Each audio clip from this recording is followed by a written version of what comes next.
নমস্কার দর্শক বন্ধু, আমি সুপ্রিয়া জেএসএস হেলথ টিভিতে আপনাদের স্বাগত। আজকের এপিসোড স্ট্রেচ মার্কের কারণ ও চিকিৎসা নিয়ে। স্ট্রেচ মার্ক একটি অতি বিব্রতকর সমস্যা। সাধারণত এই সমস্যা যেমন প্রেগন্যান্সি অবস্থায় দেখা দিতে পারে, তেমনি বয়ঃসন্ধিতেও বাড়ে এই সমস্যা।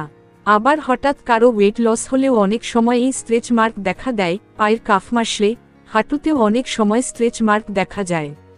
এজন্যে অনেক সময় অনেকেই বিভিন্ন হোম রেমেডি ব্যবহার করেন। কেউ ব্যবহার করেন দই হলুদ, কেউ আবার কোকোনাট অয়েল। কিন্তু এতে কি আদৌ কিছু রেজাল্ট হয়? চলুন আজকের এই এপিসোডে এই বিষয়ে বিস্তারিত আলোচনা করি। জানব কি এই স্ট্রেচ মার্ক এবং কিভাবে এই সমস্যা থেকে পরিত্রাণ পাওয়া যায়। সুতরাং ভিডিওটি ভীষণ গুরুত্বপূর্ণ, তাই শেষ পর্যন্ত দেখতে থাকুন। চলুন জানা যাক স্ট্রেচ মার্ক কি এবং কেন হয়। এর উত্তরে সাধারণভাবে বলা যায়, স্ট্রেচ মার্ক হল স্কিনের উপর, বিশেষ করে নিতম্ব বা শরীরের অন্যান্য স্থানে দেখা যাওয়া ইনডেন্টেড রেখাচিত্র। কম বয়সে গর্ভবতী মহিলাদের ক্ষেত্রে এটি সাধারণ, বিশেষ করে শেষ ত্রৈমাসিকে হয়।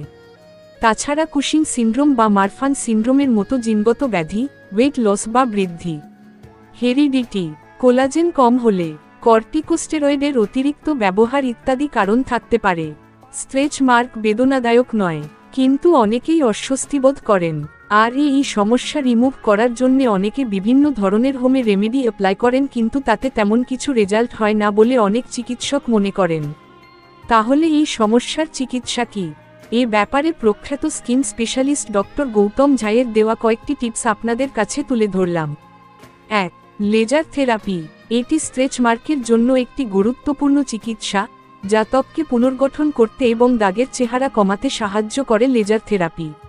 2. মাইক্রোডার্মাব্রেশন। এই পদ্ধতিতে ছোট ছোট সূচ ব্যবহার করে ত্বকের উপরের স্তর তুলে ফেলা হয়, অর্থাৎ এক্সফোলিয়েট করা হয়, যা স্ট্রেচ মার্কের দাগ কমাতে সাহায্য করে। 3. রেটিনলো ক্রিম। এটি অ্যান্টি এজিং স্কিন কেয়ার ক্রিমের একটি উপাদান, কারণ এটি অ্যান্টি এজিং স্কিনের গঠন এবং আপনার ত্বকের হাইড্রেশনের মাত্রা ইমপ্রুভ করতে পারে।